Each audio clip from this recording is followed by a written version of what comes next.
Hello friends, आज की इस वीडियो में हम डिस्कस करेंगे वाइसमन-पीकॉक हाइपोथेसिस जो थ्योरीज ऑफ पब्लिक एक्सपेंडिचर का इम्पोर्टेंट सेकेंड यहाँ पे थ्योरीज मानी जाती है। इससे पहले वाली वीडियो में हमने डिस्कस किया था एडोल्फ वैगनर का जो law of increasing state activity ये किस तरह से होती है और point of view Adolf Wagner का किस तरह से पब्लिक एक्सपेंडिचर को इंक्रीज़ करने की पॉइंट ऑफ व्यू किस तरह से है ये हमने डिस्कस किया। जहाँ पे एडोल्फ वैगनर कहते हैं कि जो यहाँ पे पब्लिक एक्सपेंडिचर है वो किस तरह से बढ़ेंगे, यहाँ पे स्मूथली धीमी गति से यहाँ पे पब्लिक एक्सपेंडिचर बढ़ता है और उसी तरह से यहाँ पे उस कंट्री की जो गवर्नमेंट है ये अपनी फंक्शंस वर्क करती है। बट वाइसमैन-पीकॉक अपने हाइपोथेसिस में एक्सप्लेन करते हैं कि यहाँ पे एडोल्फ वैगनर का ये जो पॉइंट ऑफ व्यू है पब्लिक एक्सपेंडिचर का बढ़ने का, ये तो सही तरीके से है, बट उनका जो पॉइंट है ये कहता है कि जिस तरह से धीमी गति से बढ़ता है, ये उन्होंने यहाँ पे उस पे क्रिटिस करते हुए वाइसमैन-पीकॉक उन्होंने अपना है तो हाइपोथेसिस में उन्होंने एक्सप्लेन किया है कि ये जो पब्लिक एक्सपेंडिचर है ये कहीं यहाँ पे धीमी गति से नहीं बढ़ता है, बट यहाँ पे एक ऐसी पुश कंडीशन में आगे बढ़ता हुआ या हम कहें स्टेयरकेस की तरह यहाँ पे बढ़ता हुआ यहाँ पे पब्लिक एक्सपेंडिचर हमें दिखाई देता है। इससे पहले वाले वीडियो में भी हमने यहाँ पे एक्सप्लेन किया है कि किस तरह से पब्लिक एक्सपेंडिचर बनते हैं, उसके क्या वजह होते हैं। हमने इसे पूरी तरीके से यहाँ पे पब्लिक एक्सपेंडिचर इस कॉन्सेप्ट को कवर किया है, जिसके हमने 3 वीडियो बनाए जो एक्सप्लेन करेंगे पब्लिक एक्सपेंडिचर एग्जैक्टली है क्या और किस तरह से गवर्नमेंट का यहाँ पे जो कंट्रोल है और किस तरह से पब्लिक एक्सपेंडिचर करके गवर्नमेंट अपने एम को यहाँ पे हासिल करने की कोशिश करती है, जो इजीली अवेलेबल है हमारे प्लेलिस्ट में। थ्योरीज ऑफ पब्लिक एक्सपेंडिचर में जो सेकेंड इम्पोर्टेंट यहाँ पे जो थ्योरी मानी जाती है वो वाइसमैन-पीकॉक हाइपोथेसिस मानी जाती है, जिसमें उन्होंने 1891 टू 1955 ये जो टाइम पीरियड है यूके जो यूनाइटेड किंगडम के अंदर उन्होंने एनालाइज किया और एम्पिरिकल डेटा को यहाँ पे कलेक्ट करके पब्लिक एक्सपेंडिचर पे उन्होंने स्टडी की और ये डिसाइड किया और पब्लिश किया है कि किस तरह से पब्लिक एक्सपेंडिचर यहाँ पे इंक्रीज़ होते हैं। जो एडोल्फ वैगनर ने जो उनका कॉन्सेप्ट दिया था यहाँ पे स्मूथली जो इंक्रीज़ होते हैं ये उन्होंने फॉल यहाँ पे साबित करते हुए उन्होंने कहा है कि जो स्टेप बाय स्टेप यहाँ पे लाइक अ स्टेयरकेस किस तरह से एक पे एक ऐसे यहाँ पे इंक्रीज़ करते हुआ यहाँ पे स्टेयरकेस की तरह यहाँ पे पब्लिक एक्सपेंडिचर यहाँ पे हमें दिखाई देता है, जो गवर्नमेंट के द्वारा यहाँ पे बर्डन यहाँ पे पब्लिक पे इंक्रीज़ किया जाता है और उससे पब्लिक रेवेन्यू कलेक्ट करके यहाँ पे पब्लिक एक्सपेंडिचर को यहाँ पे करने की कोशिश गवर्नमेंट करती है और अपना जो एम है जो डेवलपमेंट यहाँ पे हासिल करना और उस कंट्री की ग्रोथ को इंक्रीज़ करना, ये सही तरीके से साबित करती हुई गवर्नमेंट अचीवमेंट करती है। बट ये उन्होंने कहा है कि ये जो स्टेप बाय स्टेप जो स्टेयरकेस की तरह दिखने वाला जो यहाँ पे पब्लिक एक्सपेंडिचर है ये कब उभर के आता है, तो ये उभर के आता है जब कंट्री के अंदर वॉर कंडीशन हो, इकोनॉमिक क्राइसिस हो या इन्फ्लेशन की कंडीशन, यहाँ पे जो इमरजेंसी इस तरह की कंडीशन कंट्री के अंदर जब उभर के आती है तभी यहाँ पे पब्लिक एक्सपेंडिचर यहाँ पे स्टेयरकेस की तरह हमें दिखाई देता, जो इंक्रीज़ होता हुआ दिखाई देता है। तो इस तरह से वाइसमैन-पीकॉक इन्होंने जो क्रिटिस करते हुए ही वैगनर का जो law of increasing state activity है इसे पूरी तरीके से यहाँ पे क्रिटिस करते हुए ही ये थ्योरी वाइसमैन-पीकॉक हाइपोथेसिस डेवलप होता हुआ दिखाई देता है। तो यहाँ पे हम समझने की कोशिश भी कर सकते हैं कि जहाँ पे वाइसमैन-पीकॉक हाइपोथेसिस ये बेस करता है, यहाँ पे वैगनर का जो लॉ है यही इस पे डिपेंड है और इसका ही बेस लेके ये थ्योरी डेवलप हुई है। तो हम ये भी कह सकते हैं Wiseman Peacock hypothesis was put forward by the British economic Jack Wiseman and Alan T Peacock based on their the study of the public expenditure in the UK for the time period 1891 to 1955. They conducted the study based on Wagner's law. Wiseman और peacock इन दोनों economist ने किस तरह से अपना contribution इस theory के अंदर दिया है, ये समझने से पहले उनका हम इंट्रोडक्शन देखें तो वाइसमैन का पूरा नाम जैक वाइसमैन, जो ब्रिटिश इकोनॉमिस्ट रह चुके हैं। उनका बॉर्न 1919 और उनकी डेथ 1991 में हुई थी। उनकी नेशनलिटी ब्रिटिश। उसी तरीके से यहाँ पे एलन टी पीकॉक, ये इनका इंट्रोडक्शन इस तरह से है। वो ब्रिटिश इकोनॉमिस्ट थे। उनका बॉर्न 1922, उनकी डेथ 2014 में हुई थी और वो भी बिलोंग करते हैं नेशनलिटी ब्रिटिश से। इन दोनों ने एक साथ आके इस एम्पिरिकल डेटा पे वर्क करते हुए जो अपनी थिंकिंग या हम कहें उनका थॉट्स, उन्होंने अपने इस स्टडी का एग्जैक्टली क्या रिजल्ट है ये उन्होंने the growth of public expenditure in the United kingdom इसमें पब्लिश की 1961 में। तो हम समझने की कोशिश अगर करें तो इन शॉर्टली हमें पता चलेगा कि किस तरह से वाइसमैन पीकॉक इनका हाइपोथेसिस एग्जैक्टली क्या कहता है। तो उनका ये हाइपोथेसिस, ये कॉन्सेप्ट यही हमें कहता है कि जब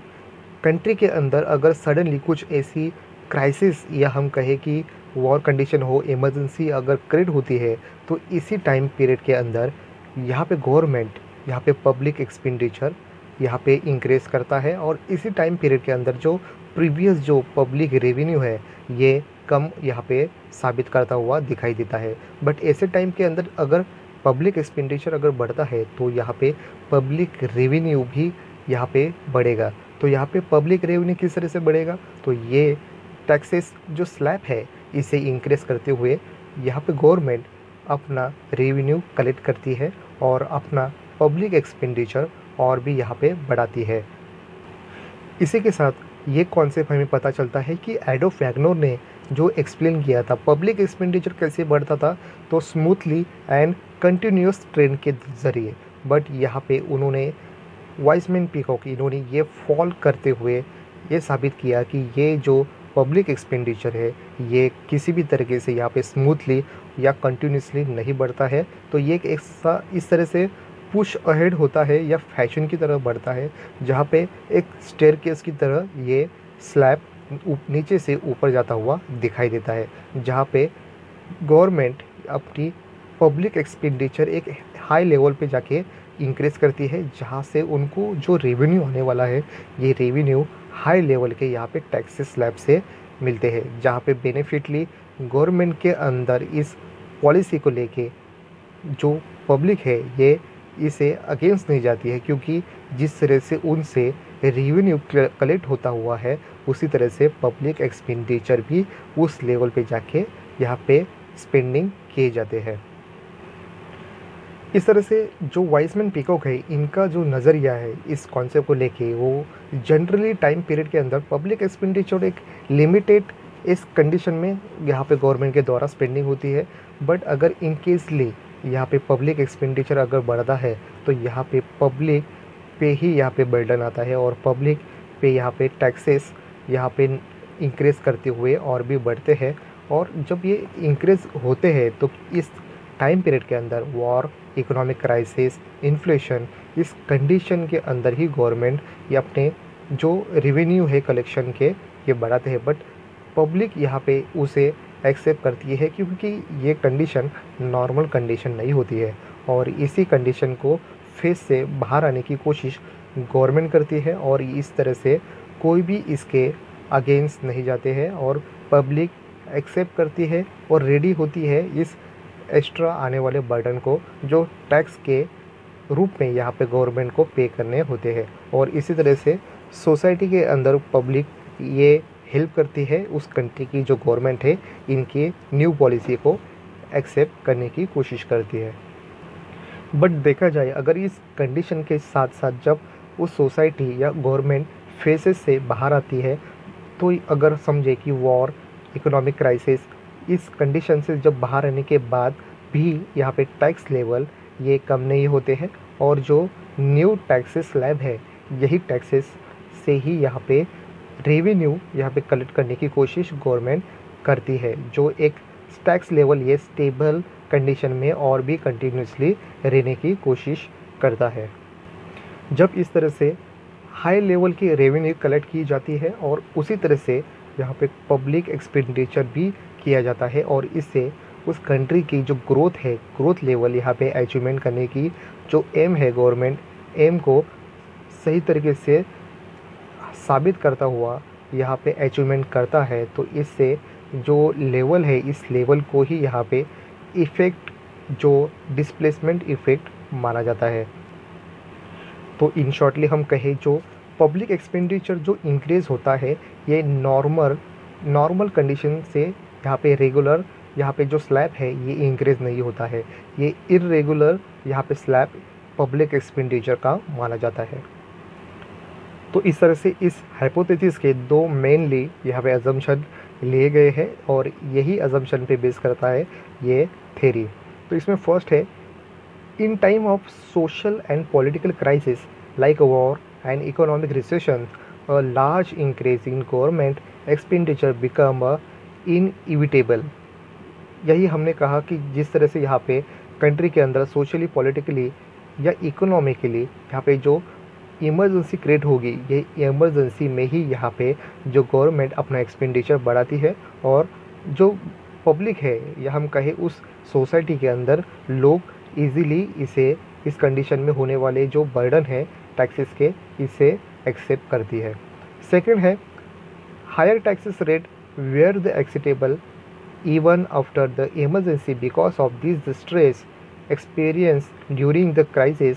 therefore the path of the increase in government expenditure is like a staircase. तो इस तरह से जब इस कंडीशन से बाहर आने की कोशिश गवर्नमेंट करती है तो गवर्नमेंट अपने टैक्सेस बढ़ाती है और बढ़ाने के साथ साथ ये जो स्लैब है, जो रेवेन्यू कलेक्ट करने का जो स्लैब है, जो एक्स्ट्रा बर्डन उस सोसाइटी पे अभी यहाँ पे अचीव करने के साथ साथ गवर्नमेंट की भी हेल्प करनी है। तो ये स्टेयरकेस की तरह नीचे से ऊपर जाता हुआ यहाँ पे पब्लिक एक्सपेंडिचर बढ़ता हुआ दिखाई देता है। हमारा नेक्स्ट पॉइंट बनता है types of effects. Wiseman peacock इन्होंने 3 टाइप के यहाँ पे इफ़ेक्ट्स को यहाँ पे इस एक्स्ट्रा बढ़ने वाले यहाँ पे कंडीशन में किस तरह से यहाँ पे इफ़ेक्ट होते हैं, इसमें डिस्प्लेसमेंट इफ़ेक्ट, इंस्पेक्शन इफ़ेक्ट और कॉन्सेंट्रेशंस इफ़ेक्ट, इन तीनों की तरीके से यहाँ पे किस तरह से सोसाइटी के अंदर यहाँ पे इफ़ेक्ट होते हैं और इससे क्या गवर्नमेंट यहाँ पे सीख लेती है और किस तरह से अपनी अचीवमेंट करती है। इस कॉन्सेप्ट के अंदर 3 टाइप के यहाँ पे इफ़ेक्ट से हमें पता चलता है। तो इसमें फर्स्ट है डिस्प्लेसमेंट इफ़ेक्ट। जिस तरह से नाम से ही पता चलता है कि डिस्प्लेस, एक जगह छोड़ के दूसरी जगह बनाती है, इसी कॉन्सेप्ट को यहाँ पे डिस्प्लेसमेंट इफ़ेक्ट कहा जाता है। जहाँ पे माना जाता है कि जहाँ पे कंट्री के अंदर जहाँ पे war, economic crisis, emergency create होती है, इसी टाइम पीरियड के अंदर गवर्नमेंट अपना एक्सपेंडिचर बढ़ाती है। बट जिस तरह से एक्सपेंडिचर बढ़ाती है उसी तरह से यहाँ पे गवर्नमेंट पब्लिक रेवेन्यू भी कलेक्ट करने की कोशिश करती है, जो टैक्सेस यहाँ पे इंक्रीज करते हुए कलेक्ट करने की कोशिश गवर्नमेंट के द्वारा की जाती है। बट ऐसे टाइम पीरियड के अंदर सिचुएशन भी ऐसी होती है जहाँ पे उस सोसाइटी के लोग भी यहाँ पे गवर्नमेंट के इस पॉलिसी को अगेंस्ट नहीं जाते हैं और इसे एक्सेप्ट कर लेते हैं। तो इससे एक्सेप्ट करने की वजह से ही यहाँ पे गवर्नमेंट न्यू टैक्सेस लेवल यहाँ पे उस बर्डन की तरह यहाँ पे लोगों से रेवेन्यू कलेक्ट करती है। और यहाँ पे रेवेन्यू कलेक्ट करने के बाद अगर हम समझे कि अगर ये सिचुएशन से, फेजेस से अगर बाहर आने के बाद भी, जब वॉर कंडीशन, इकोनॉमिक क्राइसिस, इन तरह के यहाँ पे फेजेस से बाहर आने के बाद भी गवर्नमेंट अपना जो कंडीशन है न्यू टैक्सेस लेवल का, ये बरकरार रखती है, इसमें चेंजेस नहीं करती है, डिक्रीज नहीं करती है। क्योंकि गवर्नमेंट जिस तरह से पब्लिक रेवेन्यू कलेक्ट करती है उसी तरह से पब्लिक एक्सपेंडिचर भी उस तरह से स्पेंडिंग करती हुई दिखाई देती है। इसीलिए गवर्नमेंट इस न्यू स्लैब को एक्सेप्ट करती है और इसको अगेंस्ट नहीं जाती है। इसी कंडीशन को यहाँ पे कहते हैं डिस्प्लेसमेंट इफ़ेक्ट। सेकेंड पॉइंट बनता है इंस्पेक्शंस इफ़ेक्ट। इससे पता चलता है कि गवर्नमेंट खुद ब खुद अपने में क्या कमी थी और हमें क्या करना चाहिए, इससे ही यहाँ पे मोटिवेशन मिलते हैं। इसी कॉन्सेप्ट को इंस्पेक्शन इफ़ेक्ट कहा जाता है। जिस तरह से यहाँ पे अगर समझे कि वॉर कंडीशन या इकोनॉमिक क्राइसिस, यहाँ पे इससे कंडीशन से बाहर आने के बाद जब इंट्रोस्पेक्शन यहाँ पे गवर्नमेंट करती है कि प्रीवियस कंडीशन के अंदर अपनी क्या अनइक्वालिटी, क्या प्रॉब्लम थे और हमने क्या मिस्टेक किए थे और हमें क्या मिस्टेक अभी और इस प्रॉब्लम से किस तरह से बाहर आने और इम्प्रूवमेंट करने की क्या ज़रूरत है, इसको रियलाइज़ करती है। जब हम कहें कि फोकस करती है कि किस तरह से इकोनॉमिकली, पॉलिटिकली जो नीड्स थी पब्लिक की, ये किस तरह से कमी है और किस तरह से उसे अब के कंडीशन के नए फेज़ में इसे फुलफ़िल करने की कोशिश करनी चाहिए। तो इससे पता चलता है कि गवर्नमेंट को, जब हम कहें उस कंट्री की क्या एग्जैक्टली नेशनल प्रॉब्लम क्या क्या अभी है और उससे क्या रियलाइज़ होता है और अपने से किस तरह से यहाँ पे रिस्पॉन्सिबिलिटी को यहाँ पे अचीवमेंट करते और भी इफ़िशिएंटली उस कंट्री की गवर्नमेंट को किस तरह से वर्क करना चाहिए, इसी चेंजेस को गवर्नमेंट किस तरह से उस कंट्री की ग्रोथ करती है, इसी को ही यहाँ पे इंस्पेक्शन इफ़ेक्ट कहा जाता है। और थर्ड पॉइंट हमारा कहता है, जो थर्ड है कॉन्सेंट्रेशंस इफ़ेक्ट। इस तरह से इस कंडीशन के अंदर जब यहाँ पे उस कंट्री की जो गवर्नमेंट होती है, या हम कहें सेंट्रल गवर्नमेंट हो, स्टेट गवर्नमेंट हो या लोकल गवर्नमेंट हो, इन सभी का जो यहाँ पे लॉ एंड ऑर्डर को कंट्रोल करने की कोशिश यहाँ पे जब सेंट्रल गवर्नमेंट करती है, उसी को ही यहाँ पे कॉन्सेंट्रेशन इफ़ेक्ट कहा जाता है। इस तरह से जब कंट्री के अंदर war, economic crisis, emergencies, inflation, इस तरह के कोई भी प्रॉब्लम अगर क्रिएट होते हैं, तो ये नेशनल प्रॉब्लम जो इस कंट्री की जो इकोनॉमी को डिस्ट्रॉय करने की यहाँ पे कंडीशन होती है, और इसी कंडीशन के अंदर गवर्नमेंट अपना एक्शन मूड यहाँ पे क्रिएट करती है और अपने सभी ऑथोराइज कंडीशन, एक्शन, डिसीजन अपने हाथों में लेती है। तो यहाँ पे पब्लिक एक्सपेंडिचर हो या पब्लिक रेवेन्यू हो, इन सभी का कंट्रोल यहाँ पे सेंट्रल गवर्नमेंट के पास जाता है और इनके ही ऑर्डर से सभी सिचुएशन को हैंडल किया जाता है। और इसी तरह से यहाँ पे जब सेंट्रल गवर्नमेंट जो भी ऑर्डर देती है, उसे स्टेट और लोकल गवर्नमेंट को यहाँ पे फुलफ़िल करने की ज़रूरत होती है। और इसी कंडीशन को हमें पता चलता है कि सभी जो कंट्रोल होता है, कंट्रोल सभी की सभी तरीके से यहाँ पे नेशनलाइज कॉन्सेप्ट को यहाँ पे कॉन्सेंट्रेट किया जाता है और इसी कंडीशन को यहाँ पे कॉन्सेंट्रेशंस इफ़ेक्ट कहा जाता है।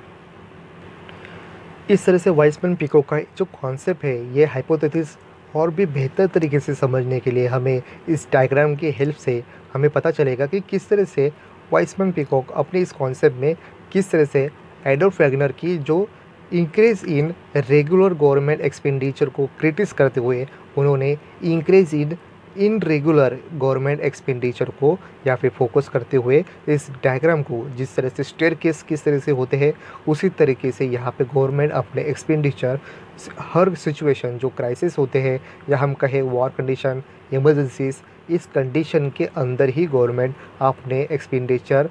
बढ़ाते हैं, जो एक स्टेयरकेस की तरह ही हमें दिखाई देती है।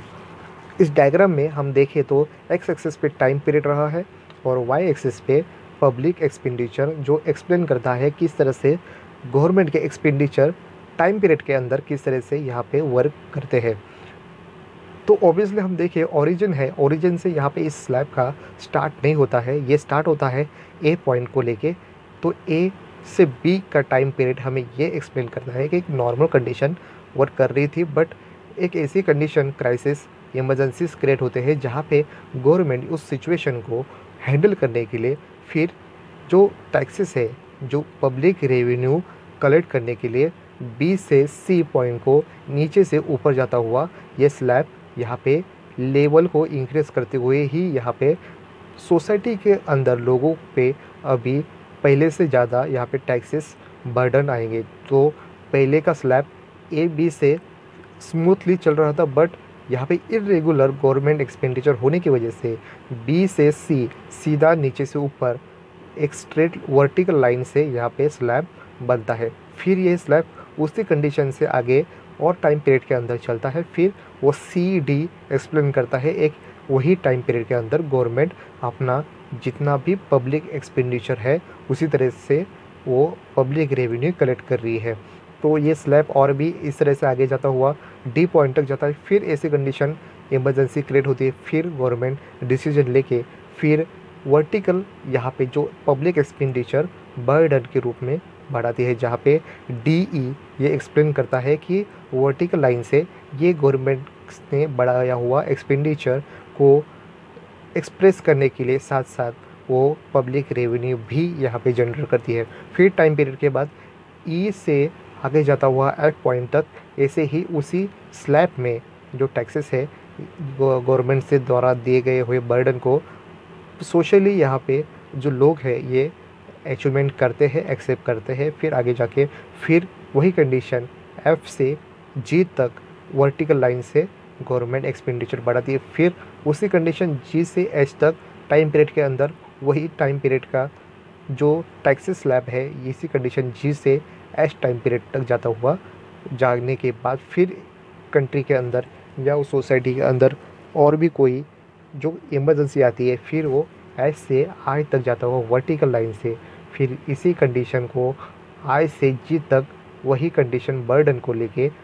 उस सोसाइटी की लोग इसे एक्सेप्ट करते हैं। इसी कंडीशन को लेके अगर हम देखें जो A B C D E F G H I J ये जो स्लैब है एक स्टेयरकेस बनता हुआ दिखाई देता है, जो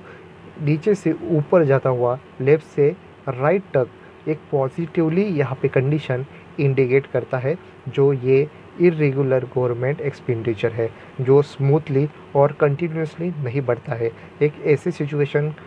कंट्री के अंदर आती है जहाँ पे गवर्नमेंट ऐसे डिसीजन लेते हैं और गवर्नमेंट अपना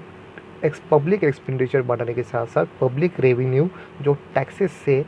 कलेक्ट करते हैं इसका ही यहाँ पे एग्जांपल से हमें पता चलता है कि वाइसमैन पीकॉक इनका जो टैक्सेस बर्डन है ये स्टेयरकेस की तरह ही दिखाई देता है। इस तरह से थेरीज ऑफ पब्लिक एक्सपेंडिचर के अंदर जब यहाँ पे वाइसमैन पीकॉक इनका ये थेरी हाइपोथेसिस क्यों इतना इम्पोर्टेंट बनता है, क्योंकि उन्होंने पब्लिक एक्सपेंडिचर ये बढ़ने की वजह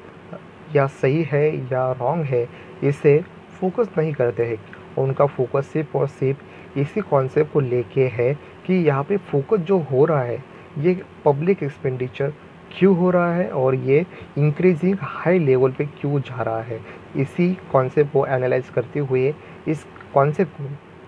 जो यहाँ पे वाइसमैन पीकॉक का जो हाइपोथेसिस है इसे इम्पोर्टेंस यहाँ पे पता चलता है कि किस तरह से एडोल्फ वैगनर ने दिया हुआ कॉन्सेप्ट रेगुलर और कंटिन्यूसली स्मूथली जाता है, बट यहाँ पे वाइसमैन पीकॉक इनका इस कॉन्सेप्ट में यहाँ पे स्मूथली और यहाँ पे नहीं जाता हुआ यहाँ पे इरेगुलर कंडीशन से ये जो